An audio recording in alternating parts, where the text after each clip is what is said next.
La entrevista a la carta, en diálogo directo con los protagonistas de los hechos. Nos acompaña a esta hora Enrique Pita, él es vicepresidente del Consejo Nacional Electoral. ¿Cómo está? Muy buenas tardes, gracias por estar con nosotros. Hola, ¿cómo está usted? Buenas tardes, un saludo cordial para usted y a todos los que nos escuchan y nos ven. Muchísimas gracias. Cuéntenos un poco de cómo se va a realizar esta inscripción. Bien, la buena noticia es que a partir de hoy día hemos ya abierta la posibilidad de que todos los ecuatorianos que están empadronados para votar en el exterior, que son cerca de 400.000, ya pueden registrarse para efecto de este nuevo empadronamiento y poder acceder a la posibilidad de el día de las elecciones votar en forma telemáticamente.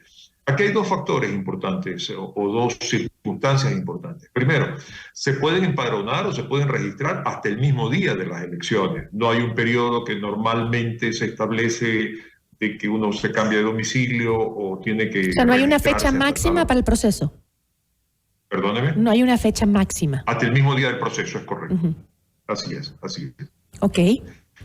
Por otro lado, esto va a permitir que una gran población de ecuatorianos que no han votado por las dificultades de acercarse a los centros de votación, capitales de provincia, sedes consulares, etcétera, ya lo van a poder hacer porque viven en sectores alejados de estos sectores urbanos formales, ¿verdad? Mire usted, con satisfacción, hoy hemos esta posibilidad y ya hasta hace un momento hemos registrado cerca de 100 personas que ya se inscribieron para votar telemáticamente. Ok, y nos puede explicar entonces cómo se realiza, cómo puede una persona en el exterior que nos está escuchando seguramente realizar esta inscripción. Bueno, hay un procedimiento, ¿verdad? Está abierta una página web en este momento y tienen que acceder, sobre la cual ellos tienen que entregar cierta información. Usted comprenderá que parte de la información es hacer las verificaciones de datos biométricos para que no exista posteriormente la posibilidad de que alguien tome la identidad de una persona y pueda votar. Es cuestión de registrarse simplemente a través de ciertos requerimientos de fotos y tales, de tal manera de que en forma inmediata. Esto es muy versátil, es muy ágil. No les va a tomar más allá de 10, 15 minutos posiblemente cumplir con toda este proceso. Y esto es importante, solo aquellos que están empadronados para votar en el exterior van a poder realizar este proceso de reinscripción. Ahora, ya hablando del proceso electoral en sí, entiendo que el plazo para realizar las primarias o procesos de democracia interna de las organizaciones políticas se amplió del 7 al 10 de junio. De igual modo, la inscripción de candidaturas se amplió del 10 al 13 de junio. ¿Tenemos el dato ya de cuántas candidaturas existen inscritas hasta el momento? Bueno, no existen muchas candidaturas y yo entiendo que solamente hay la candidatura a presidente de la República por parte del movimiento que respalda a Daniel Noboa, pero en definitiva no.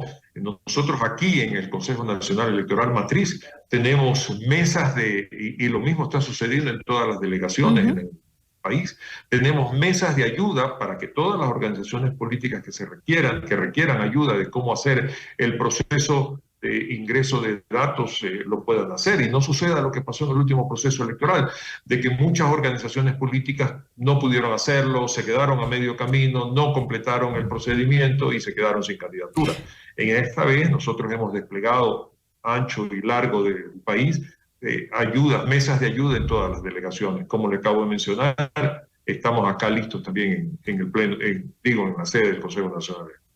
Ahora, Enrique, con la proliferación de los partidos, también de los candidatos, ¿existe en el país verdaderos procesos de democracia interna? Mucho me temo que la ley es muy ligera respecto a este tipo de exigencias, ¿no? Y no solamente la exigencia en cuanto al proceso de democracia interna, sino el proceso mismo de conformación de las organizaciones políticas y de la vigencia de los mismos en el tiempo. Lamentablemente son organizaciones políticas que se arman alrededor de liderazgos eventuales muchas veces, y cuando ese liderazgo desaparece, la misma organización tiende a desaparecer.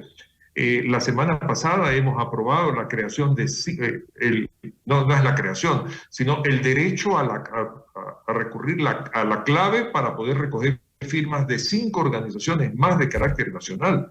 En este momento son cerca de 280 entre cantonales, provinciales y nacionales, lo cual realmente implica que este es un país que está lleno de organizaciones políticas, pero que al final del día son organizaciones débiles, no realizan un trabajo de capacitación a su militancia o de promoción de sus propios estatutos y tal, de tal manera que hay una gran improvisación, y por eso es que también al final del día, cuando tienen que escoger candidatos, pues se recurren al tú.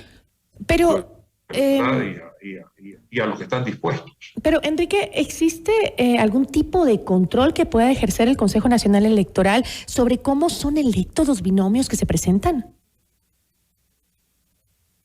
Le voy a pedir que me repita porque Sí, parece que estamos... la imagen y no escuché su... Sí, estamos perdiendo un poquito la señal. Le decía, Enrique, que si es que existe por parte del Consejo Nacional Electoral algún tipo de control sobre cómo son electos los binomios para presentarse en las elecciones. Bueno, la norma es estricta respecto a que toda candidatura de una organización política tiene que pasar por un proceso de democracia interna previo. Sin embargo, también es cierto, y esto es problema del Código de la Democracia, que existen 3 alternativas para que Enrique, perdóneme que le interrumpa. Que quieran ir a votar por un candidato. Enrique, perdóneme que le interrumpa, pero lamentablemente no le podemos entender bien porque se está cortando la comunicación. Vamos a retomar la llamada, o sea, la conexión por teléfono, porque realmente por internet se nos está cortando demasiado. Y así que le pido que por favor nos responda la llamada que estamos haciendo desde producción en este momento. Comentábamos con el vicepresidente de el Consejo Nacional Electoral, Enrique Pita, sobre el tema de las primarias, porque muchas veces se forman binomios, se eligen candidatos sin tener realmente un proceso adecuado, como le exige el Código de la Democracia, y es justamente las primarias, ¿no? Para eso están las primarias, porque las bases de cada partido elijan a los candidatos más opcionados para participar en las elecciones. Y justamente le preguntábamos a Enrique Pita, que ya lo tenemos en línea, le preguntábamos sobre cómo es ese control y si existe un verdadero control acerca de cómo son electos estos binomios que se presentan para las elecciones, porque como decíamos, el Código de la Democracia plantea que debe hacerse primarias, ¿no? Elecciones internas dentro de los partidos. Enrique. Bien, comentaba yo que esa es una de las debilidades de la ley electoral. El Código de la Democracia establece 3 alternativas que las organizaciones políticas escogen al momento de declarar sus estatutos. Una son elecciones de carácter universal, es decir, promocionan que las elecciones se presente cualquier persona a votar por los candidatos propuestos. Otra es que solamente sus afiliados voten, y una alternativa tercera es que solamente las autoridades superiores del mismo, el Consejo Superior de la organización política. En su gran mayoría, las organizaciones políticas recurren a esta tercera alternativa, porque es una forma de asegurarse control de a quién eligen, cómo eligen, cuándo eligen, ¿verdad? Por lo tanto, pero también es cierto que hacen estos procesos de democracia interna sobre la base de las directivas reconocidas de carácter provincial y tal, pero es muy restringido. Pero esa es una forma de control de las organizaciones políticas sobre quién es elegido candidato.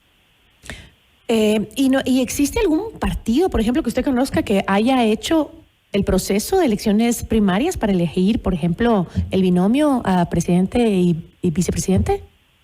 Bueno, todos tienen que pasar por ese procedimiento previo a su inscripción. No existe una inscripción de candidaturas que no haya pasado por una alternativa de esta naturaleza. Y tienen que notificarnos a nosotros como Consejo Nacional Electoral para acreditar delegados que legitiman con su firma y su presencia que se ha realizado tal proceso de democracia interna. Todos lo están haciendo. Todavía tienen unos días más para terminar, pocos pero ya tienen. Y todos tienen que pasar por esta alternativa.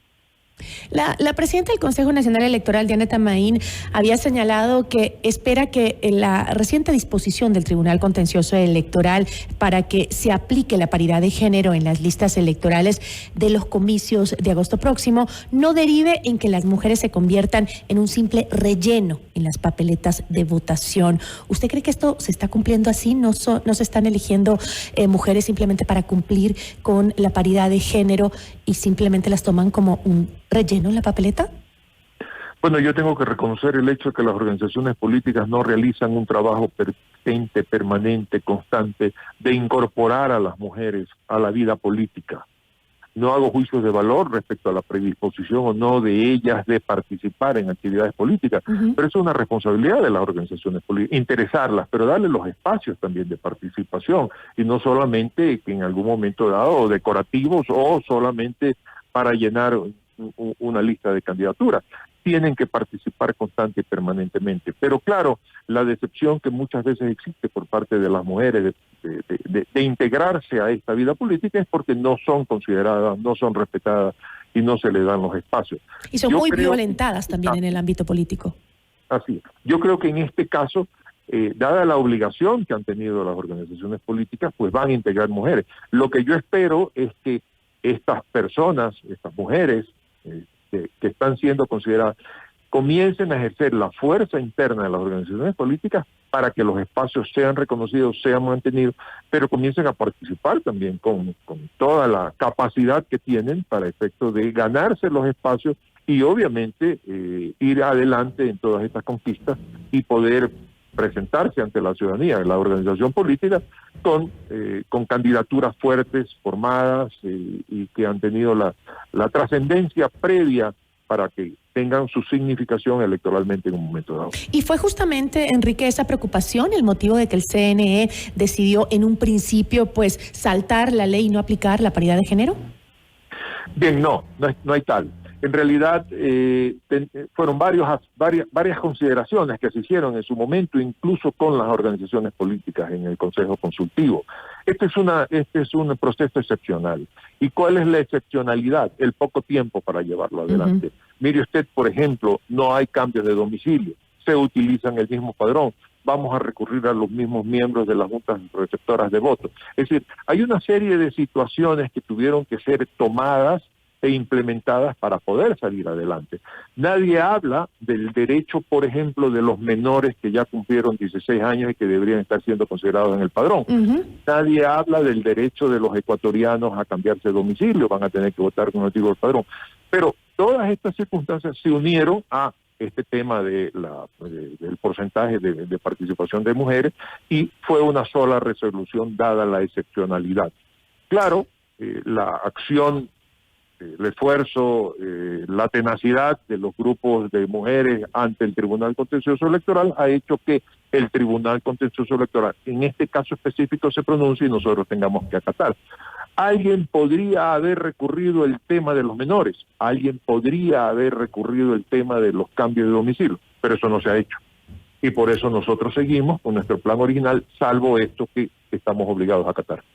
Ahora, usted dijo hace poco que esta proliferación de las organizaciones políticas en el país no es sano para la democracia. Lo he escuchado no solo en usted, sino también en algunos otros analistas políticos. ¿Cómo podría controlarse esta situación desde la ley?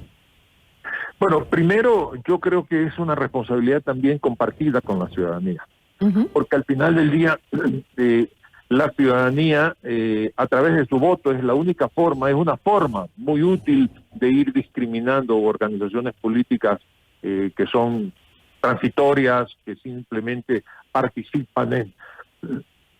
Creo que el tema del fondo partidario debería tener una restricción mayor. Mire usted, hay un artículo del Código de la Democracia que establece que si una organización política en una elección subsiguiente no obtiene un porcentaje, va a tener que devolver parte de lo que corresponde, creo que es el 50% del fondo partidario. Sin embargo, está tan mal redactado porque habla de candidatos y dirigentes, y generalmente entre una organización u otra cambian los candidatos, por lo tanto se pierde el efecto de la ley. Pero esa es una alternativa. El día que los candidatos y las organizaciones políticas sepan que tienen que devolver los recursos que el Estado está invirtiendo, yo creo que van a poner mucho más cuidado en candidatizar. Pero no, cuando se realizaron las últimas reformas en el Código de la Democracia, ¿por qué no propusieron este tipo de cosas? El Consejo Nacional Electoral ha venido proponiendo. El problema es que las reformas las tiene que hacer la Asamblea Nacional. En lo personal, como consejero, en algún par de ocasiones estuve en las comisiones que correspondían. El Consejo mismo ha presentado alternativas de reformas. Por lo tanto, ahí hay una debilidad de que este marco legal le satisface o las debilidades le han satisfecho a quienes tenían que cambiar. Por lo tanto, mejor es el statu quo y sigamos para adelante. Qué pena. Espero que a un futuro esto se corrija. Ojalá, porque nuestra ley electoral, por más que se han implementado reformas, sigue siendo profundamente ineficiente, ¿no? Porque a la final siempre tenemos los mismos problemas y las mismas trabas. Mire usted, mañana usted y yo nos ponemos de acuerdo en organizar un partido político, un movimiento político. Lo que necesitamos es tener unas dirigencias en un número determinado de provincias que las podemos conseguir con facilidad. Hacemos unos estatutos, establecemos colores, establecemos lemas y todas estas cosas. Vamos al Consejo Nacional Electoral, hemos cumplido con todas estas solemnidades, entre comillas, nos autorizan y salimos a la calle a recoger firmas. Por otro lado, también hay que motivar a los ecuatorianos a no firmar cualquier cosa. Porque es más fácil formar un partido político que acceder a un turno en el IES, parece. Pero ni lo dude, así es. Y no se entiende que haya tantas organizaciones políticas y tantas firmas de respaldo a las organizaciones políticas. Ya rebasa la parte creíble. Y creo que ahí nosotros, como Consejo Nacional Electoral, somos morosos también de poner mucho más cuidado en relación a que este control de las firmas. Yo le agradezco muchísimo, Enrique, por habernos acompañado. Siempre a sus órdenes. Buenas tardes. Nos acompañó Enrique Pita, vicepresidente del Consejo Nacional Electoral.